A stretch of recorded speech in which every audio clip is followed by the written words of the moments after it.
ఖమ్మం జిల్లా కల్లూరు బస్టాండ్లో depot manager Rajalakshmi, SI Shaik Shakeer మొక్కలు నాటారు. తెలంగాణ ప్రభుత్వం ప్రతిష్టాత్మకంగా చేపట్టిన వన మహోత్సవ కార్యక్రమంలో 20 కోట్ల మొక్కలు నాటడమే లక్ష్యమని అన్నారు. పర్యావరణ పరిరక్షణ ప్రతి ఒక్కరి బాధ్యత అని అన్నారు. మొక్కలు పెంచడం వలన కాలుష్యం నియంత్రణ అవుతుందని, మానవ సమాజానికి మేలు జరుగుతోందన్నారు. ఈ కార్యక్రమంలో అసిస్టెంట్ ఇంజనీర్ సాహితీ, మార్కెటింగ్ ఎగ్జిక్యూటివ్ మునీర్ షాషా తదితరులు పాల్గొన్నారు.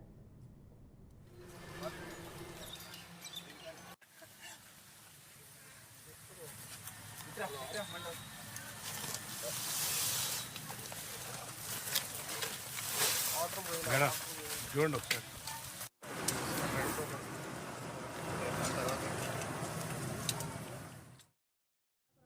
ప్రతిష్టాత్మకంగా చేపట్టినటువంటి 75వ వన మహోత్సవంలో భాగంగా 20 కోట్ల చెట్లను రాష్ట్ర వ్యాప్తంగా నాటడానికి నిర్ణయించారు.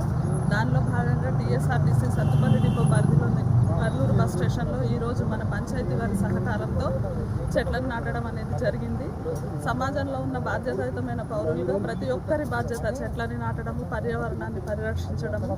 మనిషి నిత్యం లేచినప్పటి నుంచి గాలి, నీరు, మనం తీసుకునే food, medicines, beauty products, papers అన్నీ కూడా చెట్టు నుంచే లభ్యమవుతాయి. ఇది మనందరికీ తెలిసిందే. ఎయిర్ ప్యూరిఫికేషన్ జరుగుతుంది, వరదలను అరికట్టడం అనేది జరుగుతుంది. చెట్లను పెంచడం వల్ల పర్యావరణ హితం కోరే ప్రతి ఒక్కరూ కూడా బాధ్యతగా గుర్తెరిగి ప్రతి అకేషన్లో, అంటే బర్త్డేస్, మ్యారేజ్ డేస్ వంటి అకేషన్స్లో కనీసం ఒక చెట్టుని నాటి పర్యావరణ పరిరక్షణకి తమ వంతు కృషి చేయాలని కోరుకుంటున్నాను. తెలంగాణ